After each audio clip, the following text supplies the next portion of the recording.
வணக்கம் மக்களே. நம்ம வாழக்கூடிய இந்த உலகத்தில் எத்தனையோ நாடுகள் மதத்தை அடிப்படையாக வச்சு தான் உருவாக்கப்பட்டிருக்கு. ஸோ அப்படி பார்க்கும்போது நம்ம இந்திய நாடு சுதந்திரம் அடையும் போது இங்கே 80% அதிகமான இந்துக்கள் வாழும்போது நாம் ஏன் இதை ஒரு இந்து நாடாக உருவாக்கலை? ஏன் ஒரு மதச்சார்பற்ற நாடாக உருவாக்கணும்? அதுக்கான காரணம் என்ன அப்படிங்கிறத நம்ம ஆராய்ஞ்சு பார்த்தோம் அப்படின்னா, அந்த காலகட்டத்தில் வாழ்ந்த தலைவர்கள் எல்லாருமே இந்தியாவுடைய முதல் பிரதமரான ஜவஹர்லால் நேருவில் தொடங்கி இந்தியாவுக்கான அரசியலமைப்பு சட்டத்தை இயற்றிய அம்பேத்கர் வரைக்கும் இந்த நாட்டை எப்படியெல்லாம் உருவாக்கணும் அப்படிங்கிற ஒரு பெரிய கனவு இருந்தது. அந்த கனவில் அவங்க முக்கியமாக வச்ச ஒரு கோர் பாயிண்ட்டே மதச்சார்பின்மை. ஏன் மதச்சார்பின்மை அப்படின்னா, அதுக்கு அவங்கக்கிட்ட 1000 காரணங்கள் இருந்தது. அதை அப்போ இருந்த எல்லா தலைவர்களும் ஏற்றுக்கவும் செஞ்சாங்க. ஸோ இப்படி தான் இந்தியா மதச்சார்பின்மை கொண்ட ஒரு நாடாக உருவாச்சு. அப்போ இருந்த தலைவர்கள் யாருமே தங்களுடைய கட்சியை பற்றியோ தாங்கள் ஆட்சி அமைக்கணுங்கிறத பற்றியோ ஒரு நாள் யோசித்ததில்லை. அவங்க இந்தியாவை எப்படி ஒரு மிகப்பெரிய நாடாக உருவாக்கணும் அப்படிங்கிறத பற்றி மட்டும்தான் யோசித்தாங்க. ஆனால் இப்போ இருக்கிற சிலர் எப்படியாவது தேர்தலில் வெற்றி பெறணும் அப்படிங்கிற ஒரே காரணத்துக்காக இங்கே இந்த இந்திய நாட்டை, மதச்சார்பின்மை கொண்ட நாட்டை எப்படியாவது ஒரு இந்து நாடாக மாற்றிடணும் அப்படின்னு முயற்சி பண்ணிகிட்டு இருக்காங்க. அவங்களுக்கு அந்த கடந்த கால தலைவர்கள் எதனால் இப்படி ஒரு முடிவு எடுத்தாங்கன்றதை பற்றி எந்த கவலையும் இல்லை. அவங்கள பொறுத்தளவு எப்படியாவது தேர்தல்களில் ஜெயிச்சா போதும், இந்த நாட்டு மக்களை மதத்தின் அடிப்படையில் ஒருங்கிணைச்சா போதும் அப்படின்னு நினைக்கிறாங்க. வெயிட் என்னடா சூடானை பற்றி பேசுகிறேன் அப்படின்னு சொல்லிட்டு இந்தியாவை பற்றி, இந்தியாவோட மதச்சார்பின்மையை பற்றி பேசிகிட்டு இருக்கேன் அப்படின்னு நினைக்கிறீங்களா? சூடானுடைய இந்த இரத்த சரித்திரத்தை நீங்கள் முழுமையாக கேட்டு முடிக்கும்போது ஏன் இந்தியாவுடைய இந்த மதச்சார்பின்மையை குறித்து நான் பேச வர்றேன் அப்படிங்கிறதுக்கான காரணத்தை நீங்கள் கண்டிப்பாக தெரிஞ்சுப்பீங்க. ஸோ அதனால் இப்போ நம்ம சூடானுடைய அந்த இரத்த சரித்திரத்தை தெரிஞ்சுப்போமா? சூடான் ஆப்பிரிக்க கண்டத்திலேயே பரப்பளவில் 3வது பெரிய நாடு. வடக்கு ஆப்பிரிக்காவில் இருக்கிற உலகத்தின் மிகப்பெரிய பாலைவனமான சஹாரா பாலைவனத்துடைய ஒரு தொடர்ச்சி சூடான் நாட்டு வரைக்கும் பரவி கிடக்கு. வெயிட் சூடான் அப்படின்னதும் கடுமையான பாலைவனம், கருப்பின மக்கள், கடுமையான பஞ்சம், வறட்சி, பசி அப்படின்னு தானே நீங்கள் இமேஜின் பண்ணி வச்சுருப்பீங்க. ஒரு நிமிஷம் இந்த இமேஜஸ் எல்லாம் பாருங்கள். உங்களுடைய அந்த மைண்ட் தாட்டை இது டோட்டலாக சேஞ்ச் பண்ணும். இது சூடானுடைய வடக்கு பகுதியில் எகிப்தோட பார்டரில் இருக்கக்கூடிய வாடி ஹல்ஃபா அப்படிங்கிற பகுதி.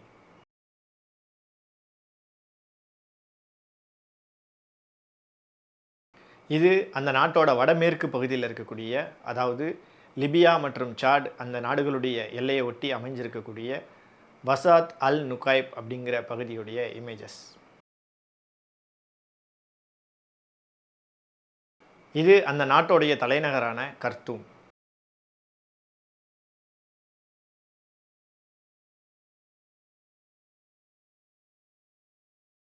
இது அந்த நாட்டுடைய தெற்கு பகுதியில் அமைஞ்சிருக்க அல் ஃபஷீர் அப்படிங்கிற ஏரியா. இந்த பகுதியில் தான் இப்போ அதிக அளவில் சண்டை நடந்துட்டுருக்கு.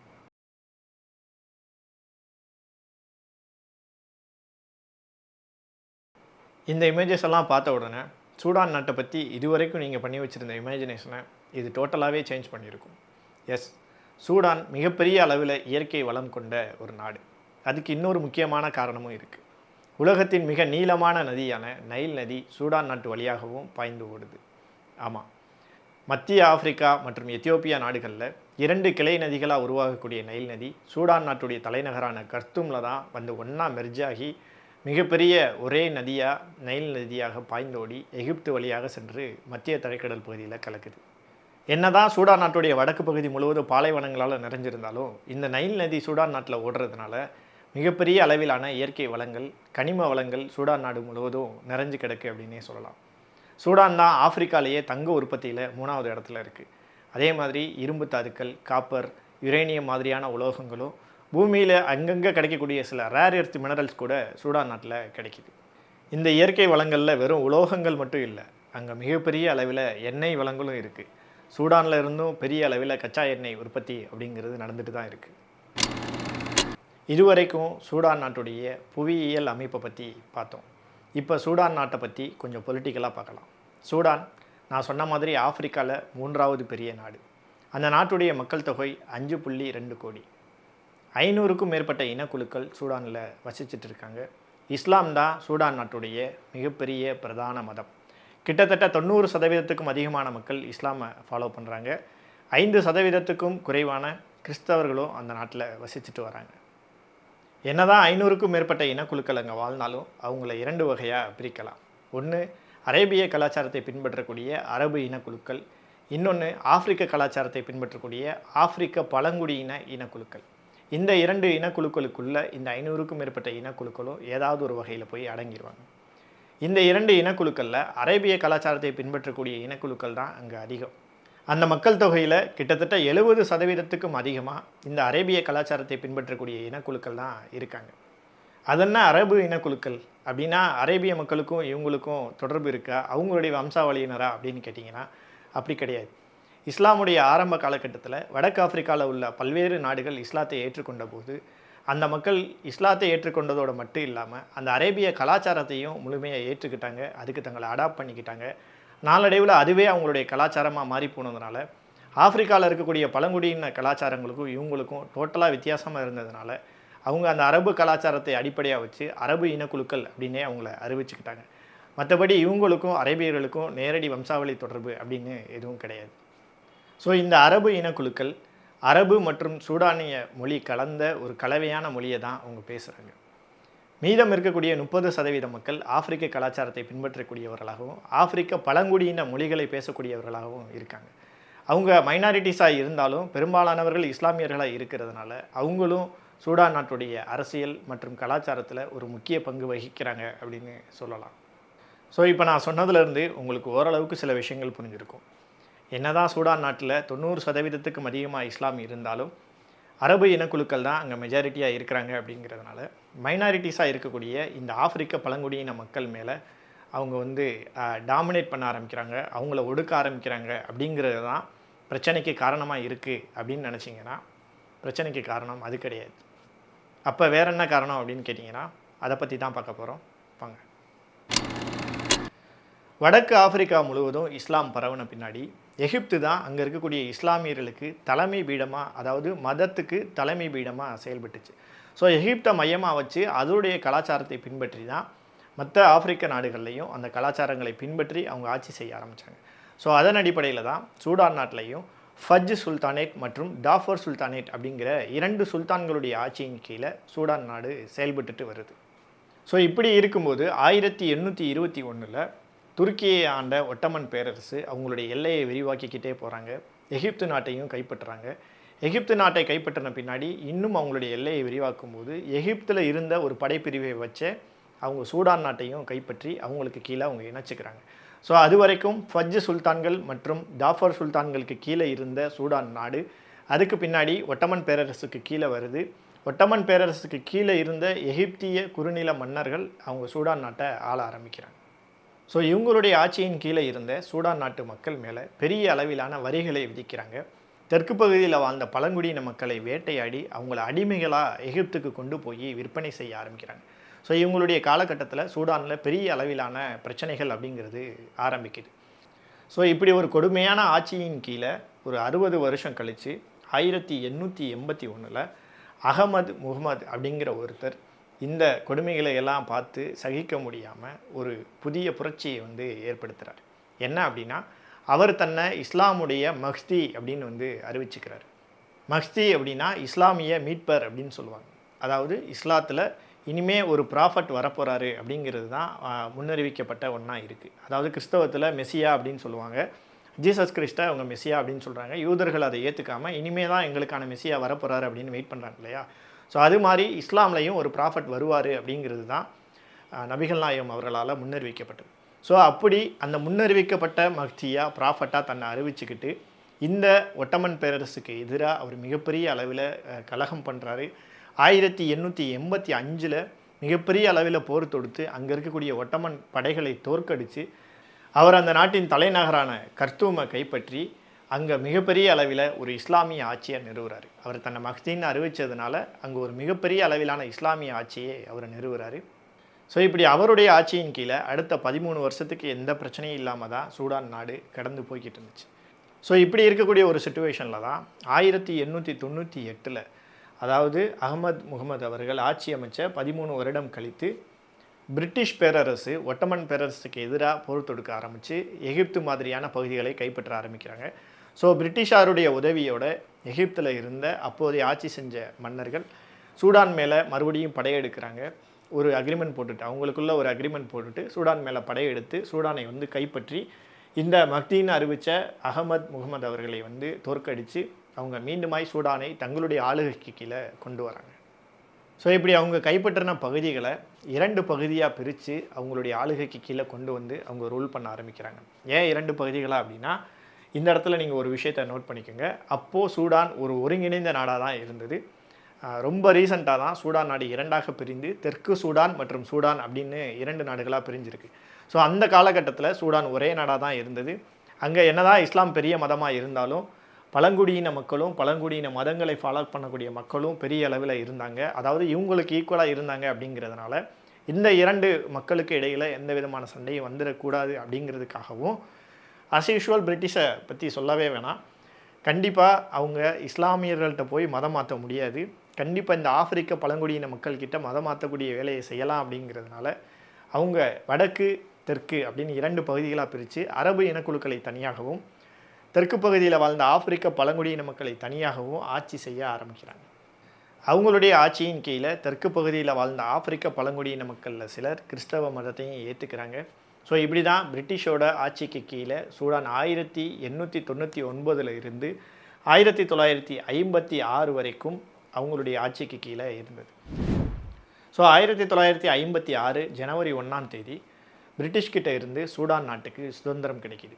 ஸோ சுதந்திரம் கிடச்சி பிரிட்டிஷார் சூடான் நாட்டை விட்டு வெளியே போன உடனே அதிகாரம் அனைத்தும் நம்மெல்லாம் நினச்ச மாதிரியே அது வரைக்கும் அங்கே டாமினன்ட் கேரக்டராக இருந்த அரபு இனக்குழுக்கள்கிட்டேயே போய் சேருது. அவங்க தான் சூடான் நாட்டை அதுக்கப்புறம் ஆட்சி செய்ய ஆரம்பிக்கிறாங்க. எல்லா வகையான செக்டார்லையும் அரபு இனக்குழுக்களே ஆதிக்கம் பண்ணுறாங்க. அப்படிங்கிறதுனால அங்கு இருந்த தெற்கு பகுதியில் வாழ்ந்த ஆப்பிரிக்க இனக்குழுக்கள் பெரிய அளவில் புறக்கணிக்கப்பட்டாங்க. அவங்களுடைய நிலங்கள் நீர் சம்பந்தமான பிரச்சனைகள் அப்படிங்கிறது அடிக்கடி ஏற்பட ஆரம்பித்தது. வடக்கு பகுதியில் வாழ்ந்த மக்கள் பெருமளவில் இஸ்லாமியர்களாக இருந்ததுனால அவங்க ஒரு இஸ்லாமிய ஆட்சியை நிறுவனம் அப்படிங்கிற ஒரு எண்ணத்தில் தான் இருந்தாங்க. ஆனால் தெற்கு பகுதியில் வாழ்ந்த ஆப்பிரிக்க இனக்குழுக்கள் அதை ஏற்றுக்கலை. அதை எதிர்த்து அவங்க சண்டை போட ஆரம்பிக்கிறாங்க. இந்த சண்டை ஒரு உள்நாட்டு போராகவே மாறுது.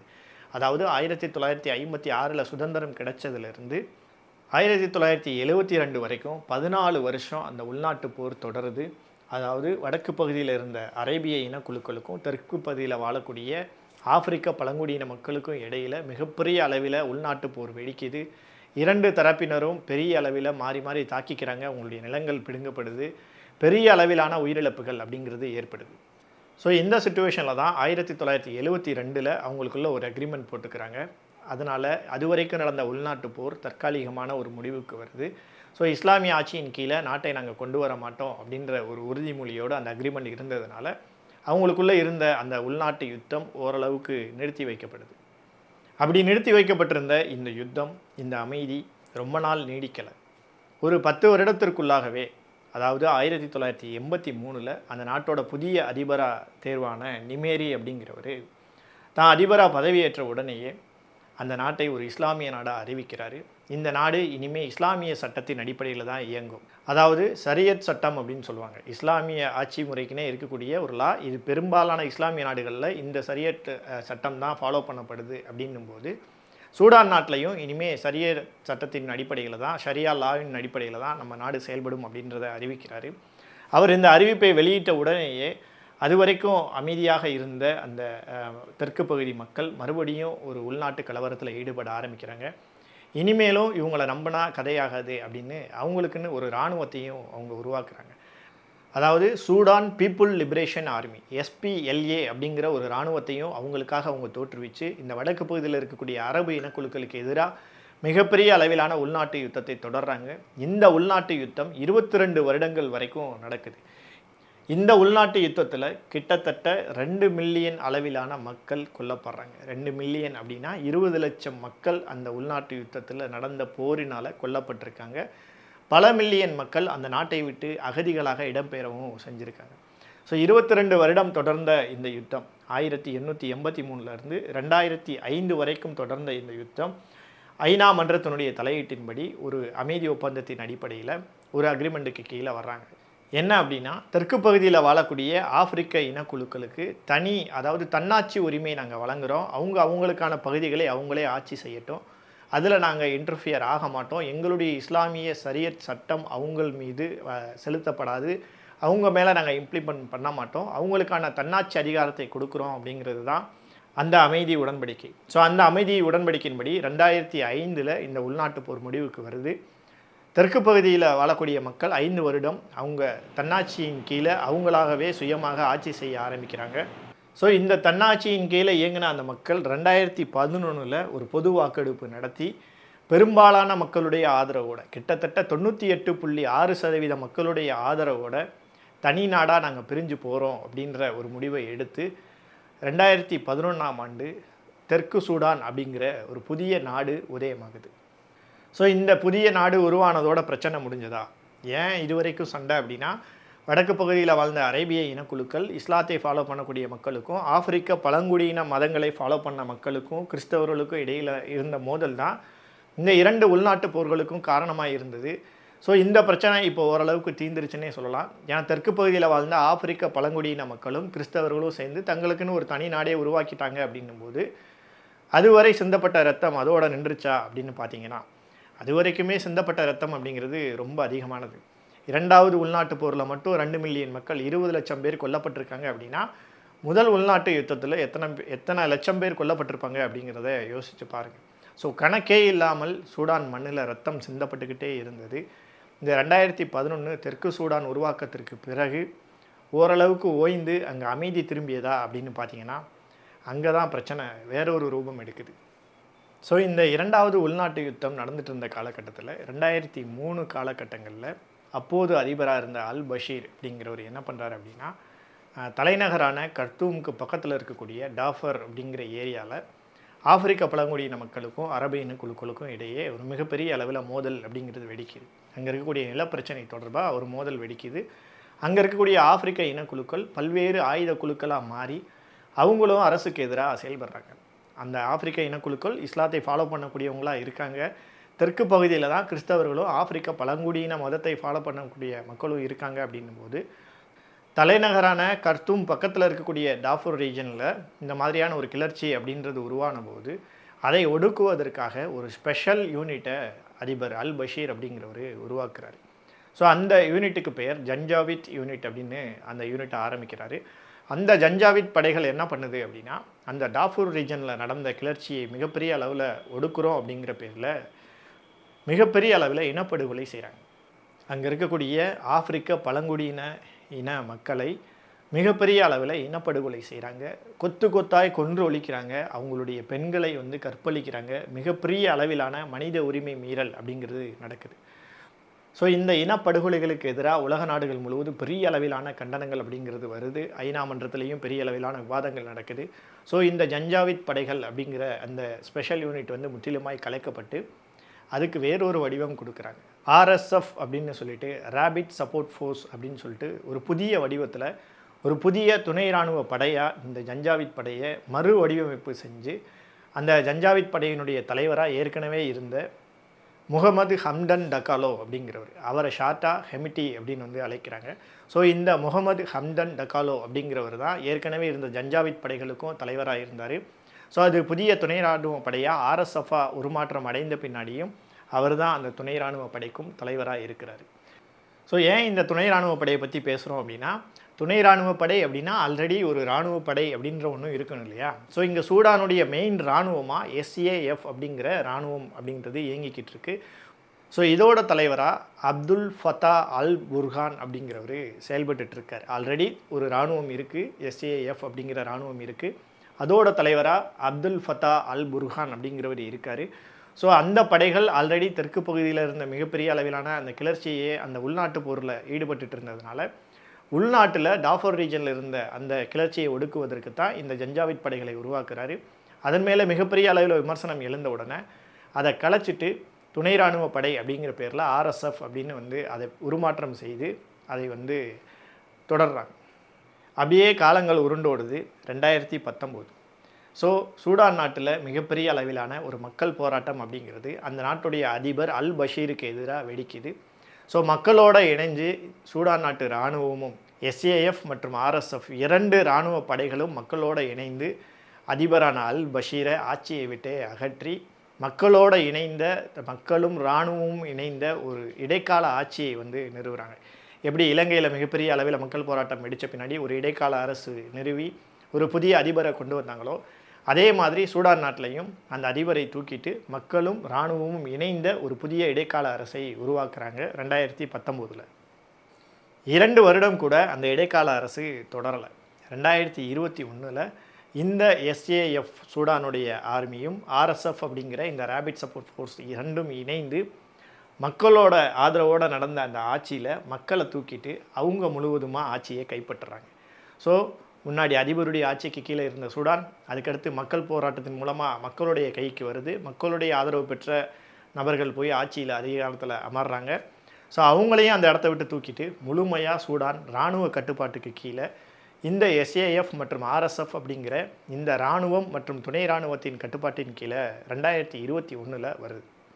ஸோ இராணுவத்துடைய கட்டுப்பாட்டின் கீழே முழுமையாக வந்த உடனே 2021 வந்த பின்னாடி இந்த எஸ்ஏஎஃப்டைய தலைவர் புர்ஹான் என்ன பண்ணுறாரு அப்படின்னா, அவர் ஒரு அனௌன்ஸ்மெண்ட் வந்து தெரிவிக்கிறார். என்ன அப்படின்னா, ஸோ இந்த ஆர்எஸ்எஃப் அப்படிங்கிறது ஆல்ரெடி சூடானில் ஒரு பெரிய இராணுவம் அப்படின்றது இருக்கும்போது இந்த ஆர்எஸ்எஃப்பை நீங்கள் கலைச்சிட்டு சூடான் ஆர்மியோட நீங்கள் மெர்ஜ் பண்ணால் மட்டும்தான், நம்ம ஒரே இராணுவமாக இயங்கினா மட்டும்தான் நம்மளால் ஒரு சீரான ஆட்சியை கொடுக்க முடியும். அப்படிங்கிறதுனால இந்த ஆர்எஸ்எஃப் அமைப்பை கலைச்சிட்டு, அதாவது இந்த துணை இராணுவ படையை கலைச்சிட்டு நீங்கள் எல்லாரும் வந்து சூடான் இராணுவத்தோட மெர்ஜாயிருங்க அப்படின்ற ஒரு கோரிக்கையை வந்து ஒரு அனௌன்ஸ்மெண்ட்டாக அவர் அறிவிக்கிறார். ஆனால் இதுக்கு ஆர்எஸ்எஃப் தலைவரான ஹெமிட்டி நம்மளுடைய தலைவர் ஒத்துக்கலை. ஏன் அப்படின்னா, இந்த வீடியோவுடைய ஆரம்பத்தில் சொல்லியிருந்தேன் இல்லையா, சூடான் மிகப்பெரிய அளவில் இயற்கை வளம் கொண்ட நாடு, ஆப்பிரிக்காலேயே தங்கம் உற்பத்தியில் 3வது பெரிய நாடு அப்படின்னு. ஸோ சூடானுடைய இயற்கை வளங்களில் தங்கமும் ஆயில் ரிசோர்ஸஸும் பெரிய அளவில் இருந்தது. இந்த ஆயில் ரிசோர்ஸஸை பொறுத்தளவு அது தெற்கு பகுதியில், தெற்கு சூடானா பிரிந்து சென்ற நாட்டில் தான் சூடான் நாட்டுடைய 75% ஆயில் ரிசோர்ஸஸ் இருந்ததுனால அவங்களுக்கு ஆயில் மூலமாக கிடைச்ச வருமானம் அப்படிங்கிறது பெரிய அளவில் பாதிக்கப்பட்டதுனால அடுத்து அவங்களுடைய பிரைமரி சோர்ஸ் என்ன அப்படின்னா தங்கம் மற்றும் இயற்கை தாது பொருட்கள் தான், கனிமங்கள் தான். ஸோ இந்த தங்கத்தை, பெரிய அளவில் தங்கம் நிறைந்த பகுதிகளை இந்த ஆர்எஸ்எஃப்னுடைய ஜென்ரலாக இருக்கக்கூடிய ஹெமட்டி அவர்களும் அவங்களுடைய கட்டுப்பாட்டின் கீழே வச்சுருந்தாங்க.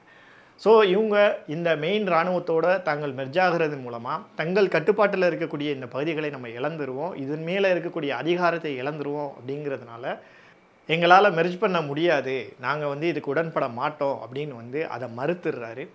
ஸோ இப்படி 2 இராணுவ குழுக்களுக்கு இடையே இந்த அதிகாரத்தை யார் கைப்பற்றுவது அப்படிங்கிற போட்டி நடந்துட்டு இருக்கும்போது 2 வருடம் கழித்து 2023 ஏப்ரல் மாதம் இந்த 2 இராணுவ குழுக்களுக்கும் இடையே மிகப்பெரிய அளவிலான மோதல் அப்படிங்கிறது ஆரம்பிக்குது.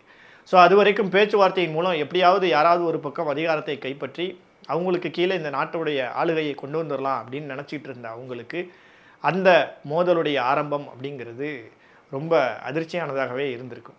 இருந்தாலும் எப்படியாவது நம்ம மீண்டும் நாட்டை கைப்பற்றிடணும் அப்படின்னு ஒரு பக்கம் எஸ்ஏஎஃப்பும் அதனுடைய இராணுவ ஜெனரலாக இருக்கக்கூடிய புர்ஹான் அவர்களும் பெரிய அளவில் அந்த ஆர்எஸ்எஃப் இயக்கத்துக்கு எதிராக, அந்த இராணுவ படைக்கு எதிராக மிகப்பெரிய அளவில் போரை தொடக்குறாங்க. அதே மாதிரி ஆர்எஸ்எஃப் அமைப்பும் அந்த ஹெமட்டி அப்படிங்கிறவரும் அவரும் மிகப்பெரிய அளவில் இந்த இயற்கை வளங்களை கட்டுப்படுத்தணும், குறிப்பாக தங்க சுரங்கங்களை நம்ம தான் கட்டுப்படுத்தணும் அப்படிங்கிறதுக்காக எஸ்ஏஎஃப்க்கு எதிராக மிகப்பெரிய அளவில் அவரும் போரை தொடங்குறாரு. ஸோ 2023 ஏப்ரல் மாதம் தொடங்கப்பட்ட இந்த போர் இன்று வரைக்கும் ரொம்ப ஆக்ரோஷமாக, ரொம்ப கொடூரமாக நடந்துகிட்டே இருக்குது அப்படின்னு சொல்லலாம். ஆல்ரெடி தெற்கு சூடானில் இருந்த மக்களுக்கும் இவங்களுக்கும் இடையில் பல வருடங்களாக, கிட்டத்தட்ட சுதந்திரம் அடைந்ததுலேருந்தே 55 வருடங்களாக அந்த போர் கண்டினியூ ஆகிருக்கு. பல லட்சக்கணக்கான மக்களுடைய ரத்தம் அப்படிங்கிறது அந்த மண்ணில் சிந்தப்பட்டிருக்கு. அப்படின்னும் போது இப்போதான் ஓரளவுக்கு அவங்களுக்கான ஒரு இஸ்லாமிய ஆட்சியை நிறுவி அவங்களுக்கான ஒரு ஆட்சியில் அவங்க வாழ்ந்துட்டு இருக்கும்போது அதிபரை ஆட்சியை விட்டு அகற்றுறாங்க. மக்கள் சக்தியும் அகற்றி இராணுவத்துடைய முழுமையான கட்டுப்பாட்டுக்கு கீழே கொண்டு வந்தாலும் அவங்களுக்குள்ள யார் அதிகாரத்தில் இருக்கிறது அப்படிங்கிற அந்த போட்டியினால் மறுபடியும் ஒரு போர் அப்படிங்கிறது அங்கே நடந்துகிட்ருக்கு. இதில் 1.5 லட்சம் பேர் வரைக்கும் இறந்ததா ஒரு புள்ளி விவரம் சொல்லப்படுது. கிட்டத்தட்ட 1,20,00,000 மக்கள் அந்த நாட்டில் அகதிகளாக அலைஞ்சு திரிஞ்சிட்டு இருக்காங்க அப்படின்னு வந்து ஒரு புள்ளி விவரம் சொல்லுது. 1,20,00,000 பேர்னா அந்த நாட்டோட மொத்த மக்கள் தொகையே 5,20,00,000 பேர் தான். ஸோ அதில் கிட்டத்தட்ட 5ல் ஒரு பகுதி மக்கள் நாடோடிகளாக அந்த நாட்டுக்குள்ளேயே பல்வேறு இடங்களில் இடம்பெயர்ந்துட்டுருக்காங்க. பக்கத்து நாடுகளுக்கும் அவங்க இடம்பெயர்ந்துட்டுருக்காங்க. அப்படிங்கிறது ரொம்ப ரொம்ப வேதனையான ஒரு விஷயம். ஸோ இந்த 2 தரப்புக்கும் இடையிலான மோதல் அப்படிங்கிறது 2 வருடங்களாக நடந்துட்டு இருக்கும்போது இப்போ ஏன் இதை பற்றி நம்ம அதிகமாக பேசுகிறோம் அப்படின்னா, கடந்த சில நாட்களுக்கு முன்பு ஐநா மன்றத்தில் இந்த எஸ்ஏஎஃப் தரப்பில் இருந்து மிகப்பெரிய அளவிலான ஒரு குற்றச்சாட்டு ஒன்றை முன்வைத்திருந்தாங்க. அது என்ன அப்படின்னா, இந்த ஆர்எஸ்எஃப் அமைப்பு தான் மிகப்பெரிய அளவிலான மனித உரிமை மீறலில் ஈடுபடுறாங்க, மிகப்பெரிய அளவில் பொதுமக்களை பாதிக்கக்கூடிய வகையில் செயல்படுறாங்க. ஸோ இந்த ஆர்எஸ்எஃப் அமைப்புக்கு மிகப்பெரிய அளவிலான பொருளாதார உதவிகளையும் ஆயுத உதவிகளையும் யுஏஇ, கத்தார் மாதிரியான அரசுகள் செய்கிறாங்க அப்படிங்கிற ஒரு மிகப்பெரிய குற்றச்சாட்டை பகிரங்கமாக ஐநா மன்றத்தில் முன் வச்சுருந்தாங்க. ஸோ இதற்கு யுஏஇ தரப்புலையும் கத்தார் தரப்புலையும் மிகப்பெரிய அளவில் மறுப்பு தெரிவிச்சிருந்தாங்க. அவங்க என்ன சொல்லியிருந்தாங்க அப்படின்னா, இந்த ஆர்எஸ்எஃப் அமைப்பு செய்கிற மனித உரிமை மீறலை விட இந்த எஸ்ஏஎஃப் இராணுவ அமைப்பு செய்யக்கூடிய மனித உரிமை மீறல் அப்படிங்கிறது பெரிய அளவில் இருக்குது. அந்த நாட்டு மக்கள் அந்த மக்களுடைய ஆட்சியை கவிழ்த்துட்டு தான் இவங்க ஆட்சிக்கே வந்தாங்க அப்படிங்கிறத மறந்துட்டு பேசுகிறாங்க அப்படின்னு சொல்லிட்டு அவங்க டோட்டலாக இந்த எஸ்ஏஎஃப் இராணுவ அமைப்பை ப்ளேம் பண்ணி அவங்க பக்கம் திருப்பி போட்டு மிகப்பெரிய அளவில் ஒரு கண்டனத்தை தெரிவிச்சிருந்தாங்க. ஸோ அது உண்மையும் கூட. ஏன்னா இதில் ஒரு தரப்பு மேலே தப்பு, இன்னொரு தரப்பு நல்லவங்க அப்படின்னு சொல்கிறதுக்கு வாய்ப்பே இல்லாத மாதிரி 2 தரப்பினருமே அவங்களுக்குள்ளே இருக்கிற சண்டையில் பொதுமக்கள் தான் பெரிய அளவில் பாதிக்கப்பட்டாங்க. அதுலேயும் குறிப்பாக வெறும் வன்முறை, கொலை அப்படிங்கிறதோடு நிற்காமல் பெண்களை கற்பழிக்கிறது, சின்ன சின்ன சிறுமிகளை கற்பழிக்கிறது, குழந்தைகளை கொல்வது அப்படின்னு மிகப்பெரிய அளவிலான மனித உரிமை மீறலை 2 தரப்புமே செஞ்சுருக்காங்க. எஸ்ஏஎஃப்பும் செஞ்சுருக்காங்க, ஆர்எஸ்எஃப்பும் செஞ்சுருக்காங்க. அப்படின்னும் போது யார் பக்கம் நிற்கிறது அப்படின்றது தெரியாமல் அமெரிக்கா மற்றும் மேற்குலக நாடுகள் தடுமாறி நிற்கின்றன. யுஏஇ, கத்தார் மாதிரியான நாடுகள் ஆர்எஸ்எஃப் அமைப்புக்கு மறைமுக ஆதரவு கொடுத்தாலும் உலகம் முழுவதும் பொதுவாக இந்த எஸ்ஏஎஃப் அமைப்புக்கு தான் ஆதரவு கொடுக்கக்கூடிய ஒரு நிலை இருக்குது. ஏன் அப்படின்னா, இந்த உலகத்தில் மிகப்பெரிய அளவிலான கப்பல் போக்குவரத்து நடக்கக்கூடிய செங்கடல் பகுதியில் சூடான் நாட்டுடைய ஒரு பகுதியும் அமைஞ்சிருக்கு. அப்படிங்கிறதுனால சூடான் நாட்டில் ஒரு அமைதியும் ஒரு ஸ்திரத்தன்மையும் இருந்தால் மட்டும்தான் இந்த செங்கடல் பகுதியில் ஒரு அமைதியான சூழ்நிலை இருக்கும், கப்பல் போக்குவரத்து எந்த தடையும் இல்லாமல் நடக்கும். அப்படிங்கிறது தான் உலக நாடுகளுடைய பாயிண்ட்டாக இருக்குது. ஏன் அப்படின்னா, ஆல்ரெடி சோமாலியா நாட்டில் நடக்கக்கூடிய உள்நாட்டு பிரச்சனையினால் இந்த செங்கடல் பகுதியில் அவ்வப்போது தீவிரவாத தாக்குதல்கள், கடற்கொள்ளை, இது மாதிரியான சம்பவங்களும் நடந்துகிட்ருக்கு. அப்படின்னும் போது இந்த சூடான், எகிப்து மாதிரியான நாடுகளுடைய எல்லைகளில் தான் ஓரளவுக்கு ஒரு ஃப்ரீயான ஒரு சிச்சுவேஷன் இருக்குது. அப்படின்னும் போது சூடான் நாட்டில் ஒரு நிலையான அரசு இருக்கணும் அப்படிங்கிறது தான் உலக நாடுகளுடைய பாயிண்ட்டாகவும் இருக்குது. ஸோ அதனால் அவங்க வேறு வழியே இல்லாமல் மறைமுகமாக இந்த எஸ்ஏஎஃப் இராணுவ அமைப்புக்கு ஆதரவு கொடுக்க வேண்டிய நிலையில் தான் இருக்காங்க. ஏன் அப்படின்னா, சூடான் நாட்டுடைய பெரும்பாலான பகுதி எஸ்ஏஎஃப் கண்ட்ரோலில் தான் இருக்குது. சூடான் நாட்டுடைய தெற்கு பகுதியில் தான் இந்த ஆர்எஸ்எஃப் அப்படிங்கிற அமைப்பு மிகப்பெரிய அளவில் ஆதிக்கம் செலுத்திட்டு இருக்காங்க. ஏன்னா அந்த பகுதியில் தான் மிகப்பெரிய அளவில் இந்த தங்க சுரங்கங்களும் மிகப்பெரிய அளவிலான கனிம வளங்களும் இருக்குது. அப்படின்னும்போது இந்த இயற்கை வளங்கள், இந்த கனிம வளங்களை யார் கட்டுப்படுத்துறது அப்படிங்கிறதுக்காக இந்த 2 இராணுவ அமைப்புகளும் இப்படி மாறி மாறி சண்டை போட்டுட்டு இருக்கிறதுனால கடந்த அரை நூற்றாண்டுகளாக சிந்தப்பட்ட ரத்தம் மீண்டும் சிந்தப்பட்டுக்கிட்டே இருக்குது. மிகப்பெரிய அளவிலான மனித உரிமை மீறல் நடக்குது, பெண்கள் கற்பழிக்கப்படுறாங்க. அதை ஒரு குறிப்பிட்ட இராணுவ பிரிவை சார்ந்த சிலர் வீடியோ எடுத்து போடுறாங்க. ஸோ இந்த வீடியோ ரெக்கார்ட் பண்ணிக்கிட்டு இருக்கும்போது அந்த சம்மந்தப்பட்ட மனித உரிமை மீறலில் ஈடுபட்ட சிலரை நாங்கள் கைது பண்ணி சிறையில் அடைச்சிருக்கோம் அப்படின்னு சொல்லிட்டு இந்த ஆர்எஸ்எஃப் உடைய தலைவர் ஒரு அறிக்கையும் வெளியிட்டிருக்காரு, அது தொடர்பான வீடியோவும் வெளியிட்டிருக்காரு. ஸோ அது இங்கே உங்களுக்கு ப்ளே ஆகும் அப்படின்னு நினைக்கிறேன். ஸோ இப்படி 2 தரப்புமே மாறி மாறி மனித உரிமை மீறலில் ஈடுபட்டாலும் நாங்கள் நல்லவங்க அப்படின்னு காமிச்சிக்கிறதுலையும் 2 பேருமே முனைப்பு காட்டுறாங்க. நாங்கள் மிகப்பெரிய அளவில் மக்களுக்கு நாங்கள் எய்டு கொடுக்குறோம் அப்படின்றத மாற்றி மாற்றி சொன்னாலும் இந்த 2 தரப்புடைய மோதல்னால் பெரிய அளவில் பள்ளிகள், மருத்துவமனைகள்லாம் இடிக்கப்பட்டதுனால மருத்துவம், கல்வி மாதிரியான விஷயங்கள் அங்குள்ள மக்களுக்கு கிடைக்காம மிகப்பெரிய அளவிலான சுகாதார கேடு அப்படிங்கிறதும் அங்கே நடந்துகிட்ருக்கு. மக்களும் பெரிய அளவில் இடம்பெயர்ந்துட்டே இருக்காங்க. அப்படின்னும்போது இப்போ இந்த நாட்டில் இருந்து பக்கத்தில் உள்ள ஒரு நாட்டுக்கு இடம்பெயர்ந்து போகிறாங்க அப்படின்னா அந்த நாட்டிலையாவது ஓரளவுக்கு நிம்மதி இருக்கணும். ஆனால் பக்கத்தில் உள்ள நாடுகள்லையும் ஆல்ரெடி உள்நாட்டு பிரச்சனைகள் போய்கிட்டு இருக்கு. அப்படின்னும் போது லிபியாவாக இருக்கட்டும், சாடாக இருக்கட்டும், அதே மாதிரி கீழே இருக்கக்கூடிய சவுத் சூடான் ஆல்ரெடி அவங்களுக்கு வாக்கிய தகராறு. அப்படின்னும் போது பெரிய அளவிலான அகதிகள் சவுத் சூடானுக்கும் போய்கிட்டு இருக்காங்க. ஸோ இப்படி தங்களை சுற்றி இருக்கக்கூடிய நாடுகள் ஆல்ரெடி அரசியல் சிக்கலில் தான் இருக்குது. அப்படின்னும் போது அங்கே போனாலும் அவங்களுக்கான வாழ்வாதாரம் அப்படிங்கிறது கிடைக்காம அந்த மக்கள் ரொம்ப ரொம்ப ரொம்ப ஆபத்தான நிலையில தான் உயிர் வாழ்ந்துட்டுருக்காங்க. ஸோ இதுதான் சூடான் நாட்டுடைய தற்போதைய நிலை. ஸோ இங்கே தான் இப்படி நடக்குது. பிரிஞ்சு போன சவுத் சூடானாவது பெரிய அளவிலான எண்ணெய் வளத்தோடு இருந்தாங்கல்ல, அதை வச்சுட்டு அவங்களாவது நல்லா வாழ்ந்தாங்களா அப்படின்னு கேட்டிங்கன்னா அவங்க கதை அதை விட மோசமாக இருக்குது. ஸோ அந்த எஸ்பிஎல்ஏ அப்படின்னு சொன்னேன் இல்லையா, சூடான் பீப்புள் லிபரேஷன் ஆர்மி, அந்த ஆர்மியில் இருந்த தலைவர்கள் தான் அந்த நாட்டோட அதிபர்களாகவும் மாறுறாங்க. ஸோ அந்த நாட்டுடைய ஜனாதிபதியாக இருந்த சல்வா கீர் அப்படிங்கிறவருக்கும் முன்னாள் ஜனாதிபதியாக இருந்த ரிக் மச்சார் அப்படிங்கிறவருக்கும் அவங்களுக்குள்ள யார் அதிகாரத்தில் இருக்கிறது அப்படின்ற ஒரு போட்டி வருது. ஏன்னா இந்த 2 பேருமே இந்த எஸ்பிஎல்ஏ அப்படிங்கிற அந்த இராணுவத்துடைய முன்னாள் ஜெனரல்களாக இருந்திருக்காங்க அப்படிங்கிறதுனால அவங்களுக்குள்ள அந்த அதிகார போட்டி அப்படிங்கிறது வந்ததுனால அவங்களுக்கு கீழே இருக்கக்கூடிய இராணுவ குழுக்கள் மறுபடியும் அவங்களுக்குள்ள சண்டை போட்டுக்கிட்டு இருக்காங்க. ஸோ 2011 தனி நாடாக உருவாகுது. 2013 அவங்களுக்குள்ள ஒரு உள்நாட்டு போர் வருது.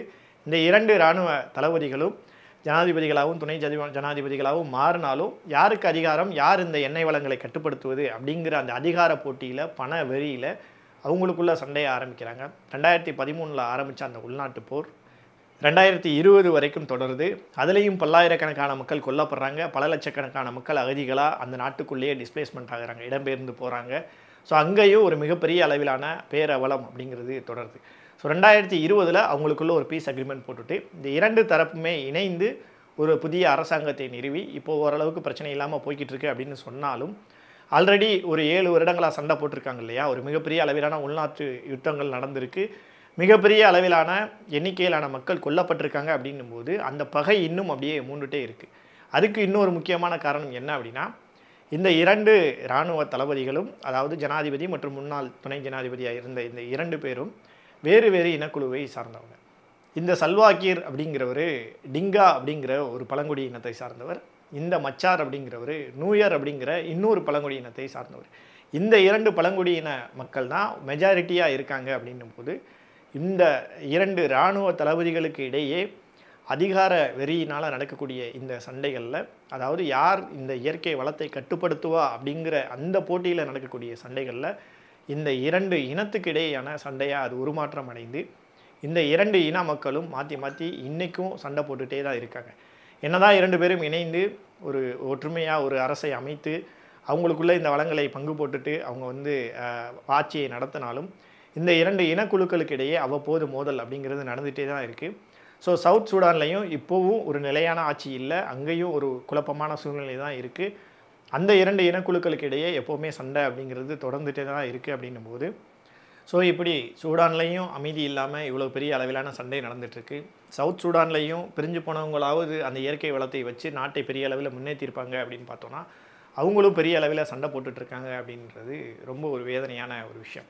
ஸோ சுதந்திரம் அடைந்ததிலிருந்து இன்று வரையிலும் உள்நாட்டு போர்களாலும் இந்த 2 இராணுவ தளபதிகள் 2 சைடுமே, அங்கேயுமே ஆர்எஸ்எஃப் மற்றும் எஸ்ஐஎஃப் 2 இராணுவ குழுக்களுக்கு இடையேயான சண்டை எதுக்காக அப்படின்னா இயற்கை வளங்களை யார் கட்டுப்படுத்துவது அப்படிங்கிறது தான் பிரதானமான விஷயம். ஸோ இங்கேயும் எண்ணெய் வளங்களை யார் கட்டுப்படுத்துறது அப்படிங்கிறது தான் பிரதானமான விஷயம். அப்படிங்கிறதுனால 2 நாடுகளும் பிரிஞ்சு போனாலும் இன்னும் அவங்களுக்குள்ள உள்நாட்டு யுத்தம் அப்படிங்கிறது நடந்துகிட்டே இருக்குது.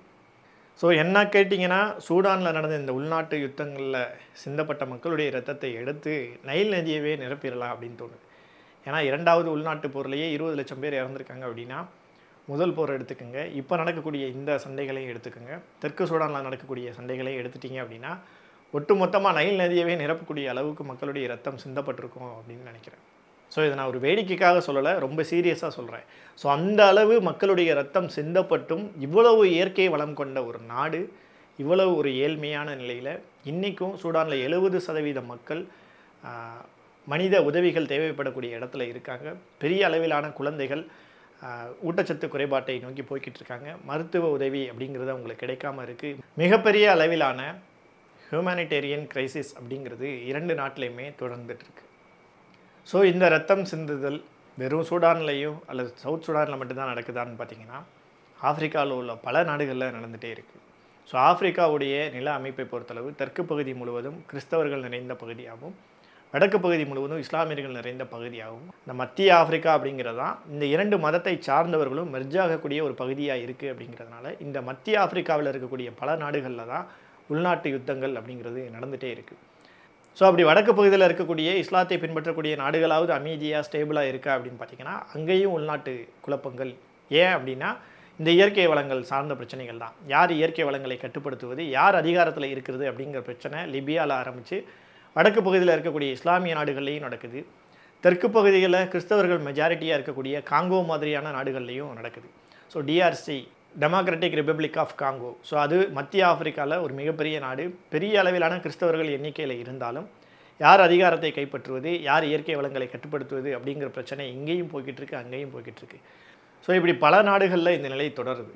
நைஜீரியாவில் போகோ ஹராம் அப்படிங்கிற ஒரு ஆயுத அமைப்பு அவங்க மிகப்பெரிய அளவில் தீவிரவாத நடவடிக்கையில் ஈடுபட்டு இருக்காங்க. இந்த பக்கம் சொமாலியாவில் ஆரம்பித்து அந்த பக்கம் புர்கினா ஃபசோ, இன்னும் பல நாடுகளில் இது மாதிரியான பிரச்சனைகள் அப்படிங்கிறது தொடர்ந்துகிட்டே இருக்குது. ஸோ இப்படி ஒரு பக்கம் மதத்தை அடிப்படையாக வச்சு சண்டை போடுறாங்க, இன்னொரு பக்கம் அதிகாரத்தை யார் கைப்பற்றுவது அப்படிங்கிற அதிகார வெறி, பண வெறி, இயற்கை வளங்களை கட்டுப்படுத்துறது இப்படின்ற பேரில் ஆப்பிரிக்கா முழுவதும் ரத்தம் சிந்தப்பட்டுக்கிட்டே இருக்குது. ஸோ இந்த நிலை எப்போது மாறும், எப்போது அங்கே அமைதி திரும்பும் அப்படின்னு தெரியல. இன்றைக்கும் உலகத்தில் மிகப்பெரிய அளவிலான இயற்கை வளங்களை கொண்ட ஆப்பிரிக்கா நாடுகள் மிகப்பெரிய அளவில் ஒரு வளம் நிறைந்த நாடுகளாக, ஒரு செழிப்பான நாடுகளாக, மிகப்பெரிய பொருளாதார வளர்ச்சியுடைய நாடுகளாக மாறி இருக்கணும். ஆனால் இந்த தனிப்பட்ட சில மனிதர்களுடைய வெறி, மதவெறி இது மாதிரியான காரணங்களால் உலகத்திலேயே மிகப்பெரிய அளவில் வறுமை நிறைந்த நாடுகளாக அவங்க ஏழ்மையில் வாழ்ந்துட்டுருக்காங்க. ஸோ இதெல்லாம் எப்போ மாறும், இங்கே எப்போ அமைதி திரும்பும் அப்படிங்கிறது நமக்கு தெரியலை. இது அந்த இயற்கைக்கு தான் வெளிச்சம். ஆனால் கண்டிப்பாக ஆப்பிரிக்க நாடுகளில் இருக்கக்கூடிய இந்த உள்நாட்டு யுத்தங்கள்லாம் மாறி அந்த நாடு மிகப்பெரிய அளவில் இந்த இயற்கை வளங்களை கொண்டு மிகப்பெரிய அளவில் வளர்ச்சி அடைந்து மிகப்பெரிய அளவில் அந்த மக்கள் சந்தோஷமான ஒரு வாழ்க்கை வாழணும் அப்படின்னு இறைவனை பிரார்த்திட்டு இந்த வீடியோவை முடிக்கிறேன். ஸோ இப்போ இந்த வீடியோவோட ஸ்டார்டிங்கில் நான் சொன்னது உங்களுக்கு ஞாபகம் இருக்கும். ஏன் நான் இந்தியாவுடைய அரசியலமைப்பு சட்டத்தை பற்றியும் இந்தியாவுடைய மதச்சார்பின்மை பற்றியும் பேசினேன் அப்படின்றது. ஸோ நம்ம என்ன தான் பிரிட்டிஷுடைய அந்த அட்மினிஸ்ட்ரேட்டிவ் ஸ்ட்ரக்சரை ஃபாலோ பண்ணியிருந்தாலும் நமக்கான ஒரு அரசியலமைப்பு சட்டத்தை இயற்றியதோடு மட்டும் இல்லாமல் அது எல்லாருக்குமான சட்டமாக நம்ம இயற்றியிருக்கோம். இங்கே மதத்தின் அடிப்படையில், ஜாதியின் அடிப்படையில் யாருக்கும் கூடவோ குறையவோ கொடுக்காம எல்லாருக்கும் ஈக்குவலான ஒரு அரசியலமைப்பு சட்டத்தை தான் நம்ம இயற்றியிருக்கோம். உடனே எஸ்சிக்கு ரிசர்வேஷன் தூக்கிட்டு வந்துடாதீங்க. ஆல்ரெடி ரிசர்வேஷனை பற்றி நான் ஒரு வீடியோ போட்டிருக்கேன். இன்னமும் வேணாலும் நீங்கள் யாராவது அதை தூக்கிட்டு வந்தீங்கன்னா பதில் கொடுக்கறதுக்கு நான் ரெடியாக இருக்கேன். ஸோ இங்கே எல்லாருக்கும் ஈக்குவலான ஒரு அடிப்படை உரிமை அப்படிங்கிறது வழங்கப்பட்டதுனால தான் ஓரளவுக்காவது இத்தனை மொழிகள் பேசக்கூடிய, இத்தனை இனங்கள் வாழக்கூடிய இந்தியா அப்படிங்கிற நாடு இன்றைக்கி ஒரு மிகச்சிறந்த கட்டமைப்போட உலக அரங்கில் மிகப்பெரிய அளவில் வளர்ச்சியை நோக்கி போய்கிட்டு இருக்கு. ஒருவேளை நம்ம இந்த இனங்களுக்கான முன்னுரிமையை கொடுக்காம, இந்த அனைத்து மக்களுக்குமான ஒரு அரசியலமைப்பு சட்டத்தை ஏற்றாமல், ஒரு குறிப்பிட்ட மதத்துக்கானதாகவோ குறிப்பிட்ட மக்களுக்கு ஆதரவு அளிக்கக்கூடிய வகையில், அவங்களுக்கு லாபம் தரக்கூடிய வகையிலான ஒரு சட்டத்தை ஃபாலோ பண்ணியிருந்தோம் அப்படின்னா புறக்கணிக்கப்பட்ட மக்கள் எந்த நேரத்துலையும் ஆயுதம் எடுக்கலாம். ஸோ ஆல்ரெடி புறக்கணிக்கப்பட்ட மக்களாக நக்சலைட்ஸ் மற்றும் மாவோயிஸ்ட் ஆயுத போராட்டம் நடத்தி இதுவரைக்கும் அது தீர்க்க முடியாத ஒரு தலைவலியாக தொடர்ந்துகிட்டே இருக்குது. சமீபத்தில் நடந்த பீகார் பிரச்சாரத்தில் கூட அமித்ஷா அவர்கள் குறிப்பிட்டிருக்காரு, கூடிய விரைவில் மாவோயிஸ்ட்டுகள் இல்லாத ஒரு நிலை ஏற்படும் அப்படின்னு. அப்போ இதுவரைக்கும் மாவோயிஸ்ட்டுகளால் நமக்கு பிரச்சனை அப்படிங்கிறது நடந்துகிட்டே இருக்குது. அப்படின்னும்போது ஒட்டுமொத்த மக்களுக்கான ஒரு அரசியலமைப்பு சட்டத்தை மதச்சார்பின்மை அப்படிங்கிற அந்த ஒற்றை குடையின் கீழே கொண்டு வந்ததுனால மட்டும்தான் இந்தியா அப்படிங்கிற ஒரு மிகப்பெரிய வல்லரசு நாட்டை நோக்கி, வல்லரசு நாடு அப்படிங்கிற அந்த பயணத்தை நோக்கி நம்மளால் ரொம்ப சுலபமாக போக முடியுது அப்படிங்கிறது தான் உண்மை. ஸோ இதை மாற்ற துடிக்கிற மக்கள்கிட்ட இருந்து கொஞ்சம் விழிப்புணர்வோடு இருங்க. இங்கே மதம் அப்படிங்கிறதெல்லாம் ஒரு விஷயமே கிடையாது. இங்கே அதிகாரம், பணம் அப்படிங்கிறது தான் இங்கே மிகப்பெரிய அளவில் ரோல் ப்ளே பண்ணும். ஸோ அதனால் மக்களாகிய நீங்கள் ஒருத்த மதத்தை சொல்லி ஓட்டு கேட்குறான், ஜாதியை சொல்லி ஓட்டு கேட்குறான் அப்படின்றதுனால மயங்கி குறிப்பிட்ட ஆட்களை நீங்கள் ஆதரவு தெரிவிச்சிங்க அப்படின்னா நாளைக்கு அவங்களுடைய வளர்ச்சி, அவங்களுடைய சர்வாதிகாரம் அப்படிங்கிறத நோக்கி போயிடும். ஸோ அதனால தான் நான் பல வீடியோக்களில் சொல்லியிருக்கேன், ஒரு குறிப்பிட்ட கட்சியே தொடர்ச்சியாக ஆட்சி அமைச்சிட்ருக்காங்க அப்படின்னும் போது அவங்களுக்குள்ள சர்வாதிகாரம் அப்படிங்கிற ஒரு எண்ணம், ஒரு போக்கு அப்படிங்கிறது வெளிப்பட்டு அது ரொம்ப ஜனநாயகத்துக்கு எதிரான ஒரு இடத்தை நோக்கி நகர்த்திடும். அப்படிங்கிறதுனால தான் ஒவ்வொரு 5 ஆண்டுகளுக்கும் வேறு வேறு கட்சிகளுக்கு வாய்ப்பு கொடுக்கும்போது தான் அவங்க ஓரளவுக்கு மக்களை பற்றி சிந்தித்து மக்களுக்கான ஒரு ஆட்சியை கொடுக்க முயற்சி பண்ணுவாங்க. அப்படி கண்டினியூஸாக ஒரு கட்சி ஜெயிச்சிட்டே இருக்குது அப்படின்னா அது சர்வாதிகாரத்தை நோக்கி தான் போகும் அப்படிங்கிறத மைண்டில் வச்சுட்டு மக்களாகிய நீங்கள், நம்ம நாடு, நம்ம நாட்டு தலைவர்கள் நமக்கு உருவாக்கி கொடுத்துருக்கிற இந்த சுதந்திரத்தை, இந்த அரசியலமைப்பை, இந்த உரிமைகளை நினச்சி பெருமைப்படுவோம். ஒரு இந்தியனாக இருக்கிறதுல உண்மையிலே நானும் ரொம்ப ரொம்ப பெருமைப்படுறேன். ஸோ இவ்வளோ தான் இந்த வீடியோ. மீண்டும் அடுத்த வீடியோவில் வேறு ஒரு டாப்பிக்கில் உங்களை சந்திக்கிறேன். நன்றி.